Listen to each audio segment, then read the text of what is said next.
this weekend's Premier League game between Arsenal and Crystal Palace. So, as always, we're doing this on the Tuesday. Arsenal still have to get through Atletico. Palace have got their Conference League game as well on Thursday coming up. But, you know, at the time of recording, all this information is accurate. So, of course, Arsenal are facing a Palace side who have lost their, I think, 19 game unbeaten run, and they've been looking a bit more shaky defensively of late. Of course, a thrilling thrill draw against Bournemouth. Before that, they lost their unbeaten run at Everton, and Arsenal will have 2 days more rest from their European game on Tuesday compared to Palace on Thursday. So, Mm.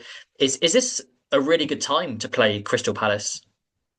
Well, it's a good time to play them. Yeah, like, I think those 2 days extra rest is definitely going to be important. It would be nice from an Arsenal point of view if Palace were away, but they're at home, I think, aren't they, on Thursday? Yeah, So yeah. it'd be nice if they had a big classic Europa League away game in Azerbaijan or something to come back from, but unfortunately not.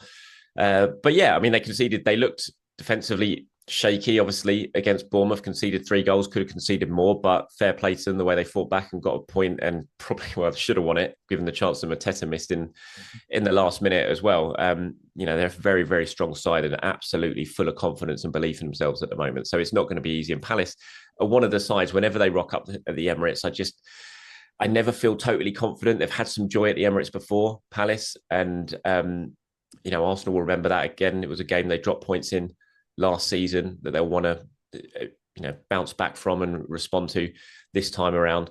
But as I said, I just feel Arsenal, this is their opportunity right now to really put their foot on the gas and try and take a firm grasp of this Premier League, because there is issues clearly at Liverpool at the moment. I still don't think City are unbelievable. I think they're being dug out of a hole at times by one unbelievable striker, whereas Arsenal just looks strong and I look like they can get better as well. So this feels like the time that we've got the advantage. We've got a little bit of a lead. We've got some momentum. Let's really push on now in these games that we got coming up. Palace, Sunderland, Burnley.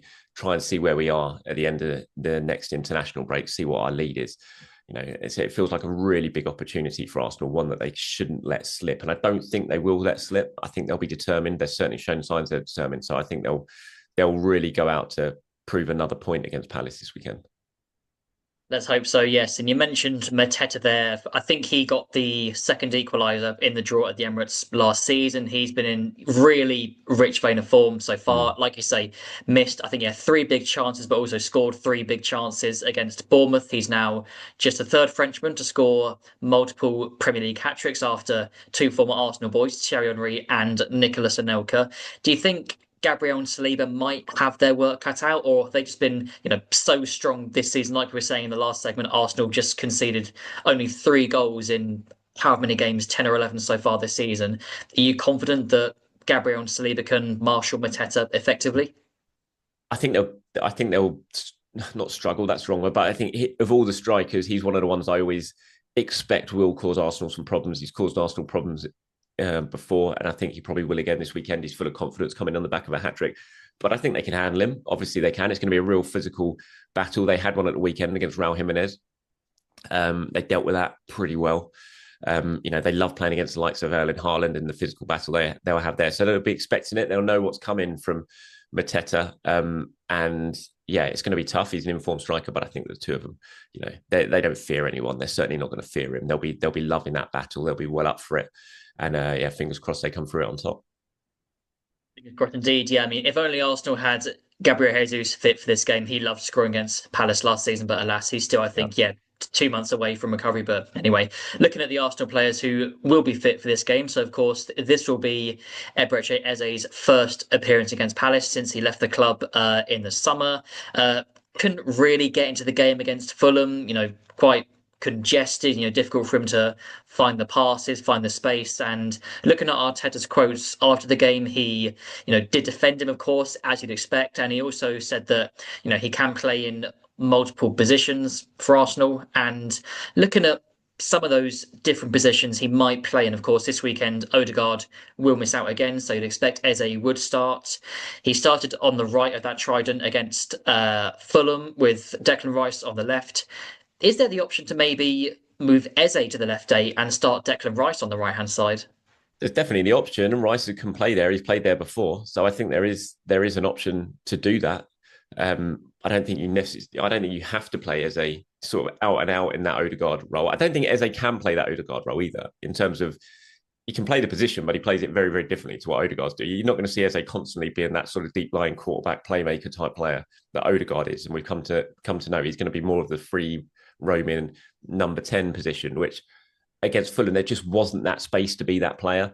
You know, when he's been in his days at Palace and he's coming in off the left-hand side, he'll never come up against a type of low blocks that he has to come up against at Arsenal, because teams just won't set up against Crystal Palace like that.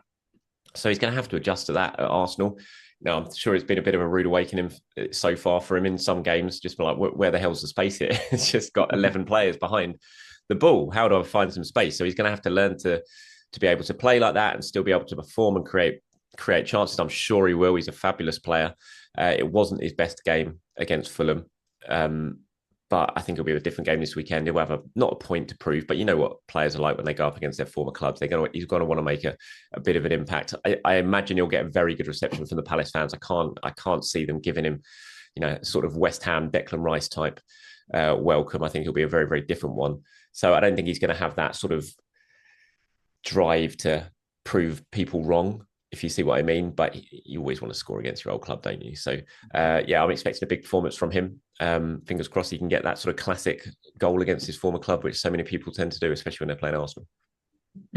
Yeah, I mean, we could probably reel off all the names who have scored against Arsenal in the past, but we haven't got time for that. Just want to finish up. So you mentioned Declan Rice there. This could be the game where we see England's two starting holding midfielders at the World Cup come up against each other. I mean, Elliot Anderson might have something to say about that, but you will see Declan Rice against Adam Wharton this weekend. I mean, just finishing up, what do you make of Adam Wharton as a player, and is he someone that Arsenal are really going to have to keep in check this weekend? Yeah, I think he's a great player. I mean, I haven't seen absolutely loads of him. I don't watch Palace 90 minutes week in, week out. But what I do see from him, he just looks like he's got all the tools to be a wonderful, wonderful footballer. It just looks so calm in possession, can take the ball forwards, comfortable with the ball, can take it with his back to goal from the defence, can get the ball moving, break the lines. He just looks like he's got all the tools to be a great player. I think it's going to be a struggle for Crystal Palace to hold on for him long term. I think you're already beginning to see the big club circle. I think he might be a little bit unlucky in terms of the World Cup, just because, as you said, I think Elliot Anderson's probably got himself just ahead of him in the pecking order at the moment, and Tuchel seems to like Anderson. But it's a nice decision to make when you've got two young players of that sort of quality who can play. You can choose to slot in alongside someone like Declan Rice. It's good for England, good for Palace, but hopefully that's a battle that Declan Rice is going to win this weekend.